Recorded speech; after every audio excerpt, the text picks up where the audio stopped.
sinabi niya Justice last week na kapag napatay siya, may kinausap na siya para patayin ng presidente, ang First Lady at si Speaker Martin Romualdez. Doon sa statement na yon, hindi kayo manghihimasok dahil nakikita nyo doon, Justice, ay sinabi niya yon as a person, as an individual, not as the Vice President and part ng function niya.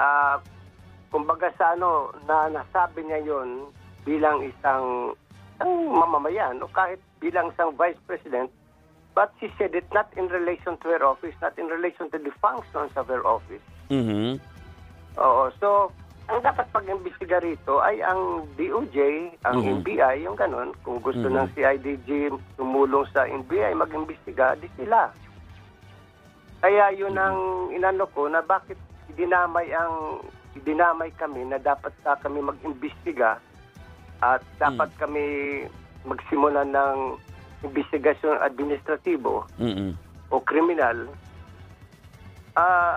Doon kami nag-react kasi parang ang feeling namin, wag mo kaming turuan. Doon sa undersecretary, wag mo kaming turuan kung anong gagawin namin. Do not ever try to lecture to us what are our functions, our duties, our responsibilities. Doon naman kami nag-react. Hindi lang ako yun. Opo. That is the common sentiment of my deputies. Kasi nag-meeting kami tungkol dito eh. Okay. Hindi naman po pwede na, gawin nyo to. Ay, sino pwede magdikta sa amin? Walang pwede magdikta sa amin kahit presidente ng Pilipinas. You still remember during the PDAF cases at the Sandigan Bayan when I was there? Opo. Oo, naalala mo yung sinabi ko na no kings or princess or president can ever tell us what to do. Correct. During the hearing. Sa open court. Wala pwede magdikta sa amin. Ito ay responsibilidad namin sa taong bayan, hindi sa particular na political party or politician. Hindi. Wala kaming obligasyon sa sino mang politiko o sino mang political party kundi sa taong bayan lamang. So yun ang pinagsiservisyohan namin. So kung anong tama, yun ang gagawin namin. Kung ano sa pananaw namin ay tama, yun ang gagawin namin. Katulad yung pagpapataw ng mga preventive suspension sa mga government officials na nagkakaroon ng kaso sa amin, we follow the rules. Na sinusunod namin kung ano ang guidelines sa pagpapataw ng preventive suspension.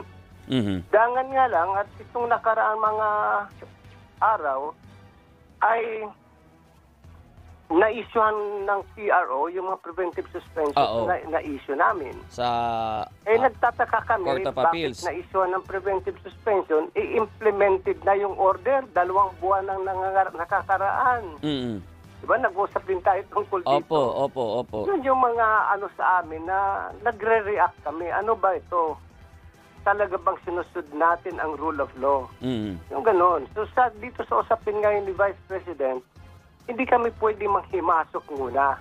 Kasi wala pa kami nakikita. Tinitingnan namin bawat hearing ay mayroon nakikinig sa amin kung ano itong nangyayari. Pati nga yung involvement ng pulis eh. Kasi di ba ang ombudsman, meron din kami ombudsman for military officers and other law enforcement agencies, di ba? Apo, Justice. Oo. So, tinitingnan namin, may nagmo-monitor sa hearing ng Congress, ng House.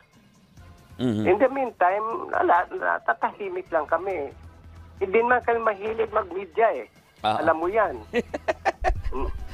Alam mo yan na palagi akong tumatanggi sa inyo. Opo. Nagkataon lamang itong mga pagkakataon na itong mga panahon na ito na kailangan magsalita kami. Kailangan magsalita ako bilang head of office. Actually, sinasabi nga sa akin ng iba, ba't hindi ako kumuha ng spokesperson?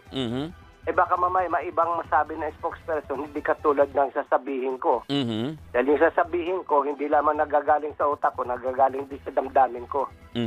Tama. Justice, doon po sa issue na binabanggit ninyo kay DOJ Undersecretary Jesse Andres, yung sabi niya, bakit hindi pa kumikilos ang ombudsman?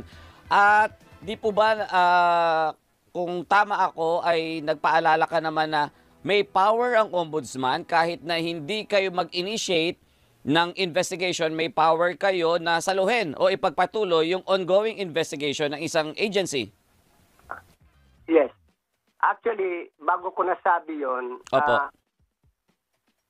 ang sabi ko, kung sa pananaw ni Undersecretary, kami ay dapat pumasok, kami ay dapat mag-imbestiga, I advise him to just, shut up dahil we will take over the investigation of a case.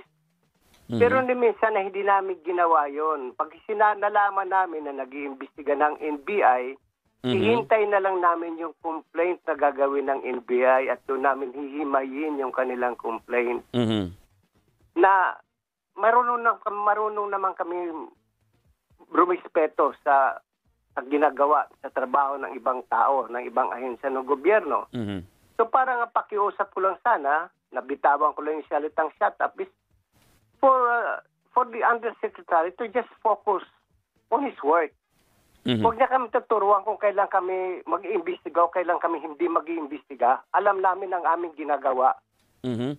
At binabanggit... Siguro nakita mo namang nakita na nagkaharap na tayo, di ba? Opo. Sa mga ginagawa namin sa ombudsman, aywan po, Robert, doon lang kami nag-react. Yung sasabihan kami na may power to investigate. True, we have that power to investigate. Totoo yan. Ang problema ngayon, naka-tie up din kami doon sa desisyon ng Supreme Court sa Enrique Gonzalez. Okay? Doon sa Enrique Gonzalez, sinasabi doon na kung yung pag-iimbestiga mo sa criminal o administrativo would result in the dismissal on the impeachment of a impeachable officer katulad ni Vice President. Bawal 'yun eh. So we cannot file administrative or criminal case against the Vice President because it might result in her impeachment. Yun ang pinagbabawal eh. Doon sa Enrique Gonzalez na kaso. Parang sinasabi ng Supreme Court, bago nyo kasuhan to ng criminal o administrative, impeach nyo muna yung impeachable officer. Doon muna sa Diba? sa impeachment Doon muna. mauna yung impeachment. Maunang bago impeachment. Bago yung criminal o administrative case. Oo, na hindi nyo namang role pa. Kaya sabi ko, malayo pa sa Philippine Area of Responsibility kumbaga sa bagyo. Medyo malayo pa, Robert. Kaya ngayon siguro may panahon pa tayo magngitian, di ba? Makipagtawanan, although malimit, nakikita mo ako nakasimangot. Correct. Seryoso, nakasimangot at seryoso, Justice, pero nakipag-communicate na ba sa'yo si DOJ Undersecretary Jesse Andres? Kasi sa ambush interview kahapon sa DOJ, binabanggit niya na lumapit na siya sa'yo at nagpaliwanag na ba at wala daw kahit anong alingas-ngas sa pagitan ninyong dalawa, Justice? Wala naman talagang alingas-ngas sa pagitan naming dalawa. Wala naman akong personal na sama ng loob sa kanya. Okay? Kumbaga itong aming pinag-uusapan ng Undersecretary Andres is on the level lang sa mental mental calisthenics. Ayan, Awayan lang ito ng pag-iisip, di ba? Ito yung tinatawag na mental exercises namin dalawa. So parang paalala ko lang sa kanya na, oy, tika muna pare, ha? Baka nakakalimutan mo yung ganun. Pero walang personal dito. I mean, I don't know him personally. I haven't met him in person. I just heard about him when he was still working with the former Vice President Noli de Castro. Wala akong sama ng loob sa kanya. At wala akong sama ng loob. Alam mo yan eh. Hindi ako nagtatanim ng galit eh. Alam ninyo yan, mga kaibigan ko sa media. Hindi ako nagtatanim ng galit. Pag may galit ako sa isang tao, alam nyo, sinasabi ko sa inyo eh.